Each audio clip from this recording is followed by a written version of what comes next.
Hey everyone, welcome to the Everyday Human Podcast. My name is Easton Taverna. Each day I'll share a reflection written by me and inspired by literature, poetry, music, movies, video games, and more.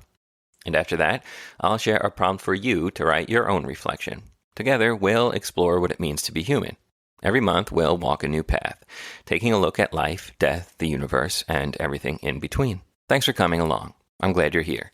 For more, visit eastontaverna.com or join me on Instagram at _everydayhuman. It is April 19th, and this reflection is titled Weather It Always. And it was inspired by tea, once again. In particular, the quote on the little tag at the end of the tea bag from a Yogi tea. This is the second we've had inspired by tea. And last time I mentioned on the February 11th episode, The Good, the Bad, the Anything from the month on life, that I do enjoy Yogi tea quite a bit. No affiliation with them. When I buy tea from the store, that's usually what I will go for. It's organic, compostable bags, recycled box material, and such. So I think that's all good.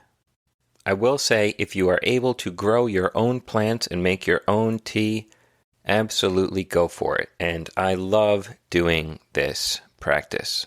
Just last night, I was in the garden after we put the kiddo to sleep, and I went to my usual plants, my lemon balm that grows back every year. It's one of my favorites.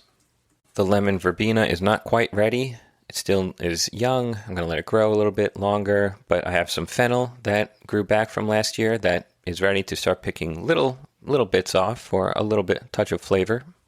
The dandelions are abundant in my backyard, so I forage for a bit of leaves and flowers from those wonderfully beautiful, delicious, and nutritious plants.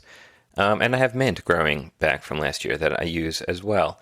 And I have a lot of sheep sorrel growing on its own, and that is delicious. It is already lemony, though, so I don't know if it'll just get covered by the lemon balm.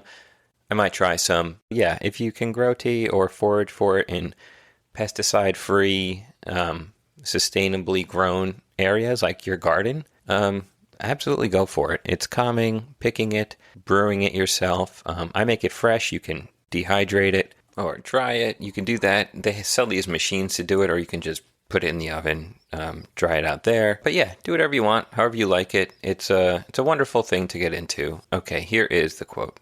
Without the storms and rain, life would cease to be. Quite the short quote, but thought-provoking. And here is my reflection. Like lightning fixes nitrogen, allowing plants to use it, absorb it through soil, and grow, so too does our grief fix our suffering, transforming it and molding it into wisdom and empathy.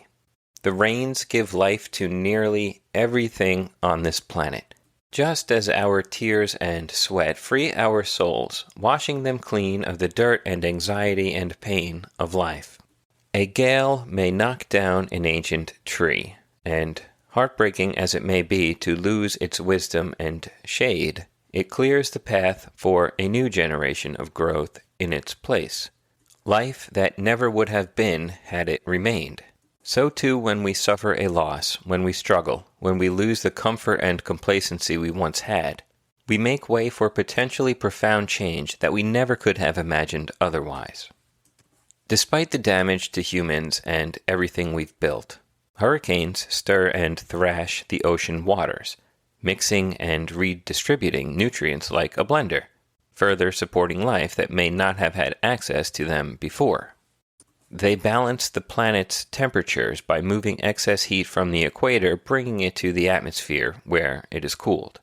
And when disaster strikes unexpectedly in your life, when there is violence and war and sickness and political upheaval, know that it is a storm, stirring the stillness. But from it, life and ideas and love will spread to places they once did not reach. The storms and rain are chaos, yes, but they are born of nature from earth. And never forget that from their brutality comes beauty. and life. And there ends today's reflection. So now it is time for your reflection question. In your journal, looking out the window, or considering during a walk, or even if you want to share your thoughts on the YouTube channel or Instagram page, think about the following question. What storm have I had to weather recently? How can I remind myself that the dark clouds will disperse and the sun will always shine again? So I hope whatever storm you are currently in, that you weather it always, and you'll come out the other side stronger and with wisdom that you would not have had prior.